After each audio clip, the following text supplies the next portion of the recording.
Hindi ako bratinela o spoiled brat. Ang budget ng Pilipinas ay hawak lang ng dalawang tao.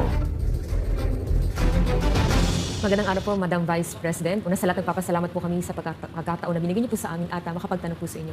Pero bago po ang lahat, ma'am, ano po bang dahilan at nabigyan niyo po kami ng pagkakataon na magpaunlak po kayo ng interview? Maraming salamat sa pagkakataon na ibinigay sa akin ngayong araw na ito. Nagpa-interview ako dahil gusto ko na malaman ng taong bayan at ma-explain sa taong bayan kung bakit hindi ako sumasagot sa question and answer sa budget hearing ng Office of the Vice President para sa budget proposal namin 2025. Gusto ko kasi na maintindihan ng taong bayan saan ba ako nanggagaling. Madam Vice President, sa mga nakaraang linggo po, naging laman ng balita ang naganap na hearing sa House of Representatives po para sa 2025 OVP budget. May mga nagsasabi na ng-asal, bratinella daw po kayo, lalo na sa House of Representatives. Hindi daw po kasi kayo sanay na matanong sa mga bagay-bagay, kaya ganoon na lamang po ang naging astan niyo. Ano po ang reaction niyo dito? Sanay ako na sumagot sa mga tanong ng mga bagay-bagay. Kaya nga, di ba, nagbibigay ako ng mga interview kahit hindi siya arranged na interview, mga ambush interview ng media kung saan nakukuha nila yung mga katanungan ng taong bayan. Sanay ako sa ganyan. At alam ng taong bayan na hindi ako bratinela o spoiled brat dahil kilala nila ako simula nung ako ay nasa Davao pa, simula nung ako ay mayor pa, hanggang naging vice president ako. Kilala ako ng taong bayan na hindi ko inaabuso ang aking power and ang aking authority sa lahat ng mga opisina na nahawakan ko.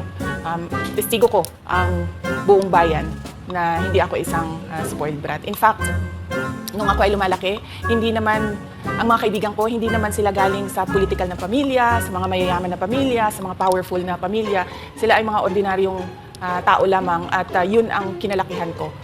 Isang ordinaryong environment ng isang ordinaryong citizen ng ating bayan. Sa palagay ko, hindi lang sanay ang iilan na mga miyembro ng House of Representatives na hindi nila makuha yung gusto nila at gusto nilang marinig na sagot. At hindi sanay yung mga iilan na mga representatives natin na sinasagot sila sa kanilang mga patutsada. Kaya sa tingin ko, isa din itong parang atake din nila na parang, oh, bratinela yan. Kahit na sumagot naman ako, hindi nga lang sa gusto nila. Kaugnay dyan, Madam Vice President, dito sa budget hearing, naniniwala po ba kayo na may kapangyarihan talaga ang Kongreso na busisiin ang budget po ng bawat ahensya ng gobyerno? Siyempre, oo. Nakalagay yan sa ating saligang batas na ang Kongreso natin ang merong power of the purse. Kaya nga, di ba, merong mga budget hearings at merong pagpasa ng budget mula sa House of Representatives at sa Senado natin, sa Kongreso natin. Kinikilala natin yan. Kaya nga, di ba, pumunta tayo doon sa Senate hearing, pumunta tayo doon sa House of Representatives na hearing dahil nagpresenta tayo ng budget.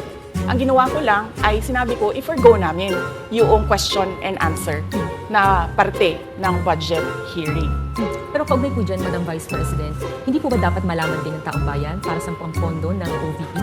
At saan po gagamitin itong panukala po for 2025? Yes, napakahalaga sa akin na malaman ng taong bayan ang Office of the Vice President budget proposal. Kaya nga, bago kami pumunta sa Senate, bago kami pumunta sa House, ay pinublish namin yung budget proposal namin sa aming website, sa Office of the Vice President, sa social media platforms namin. Ginawa namin siyang madaling intindihin ng taong bayan kung saan papunta yung budget proposal ng Office of the Vice President. Ma'am, going back dun po kanina sinabi niyo na yung ilang beses niyo pong sagot sa mga kongresista that you will forgo the opportunity to defend the 2025 budget proposal of the OVP and will defer to the wisdom of the Congress. Bakit tila daw po iniiwasan? Parang ganun po lumalabas na. Oo. Kasi sinasabi ko pa ulit-ulit yon na sinasabit namin sa Congress ang budget ng Office of the Vice President at iniiwan namin sa Kongreso ang desisyon kung ano ang gagawin nila para sa Office of the Vice President. Kaya pino-forgo na namin yung question and answer. Unang-una dahil nakikita namin na ginagamit siya ng ibang mga miyembro, iilan na mga miyembro ng Kongreso para umatake sa akin dahil hindi kami magkasama sa politika. At pangalawa, kasi ang budget ng Pilipinas ay hawak lang ng dalawang tao. Isa yan sa mga rason kung bakit ako nag-resign sa Department of Education.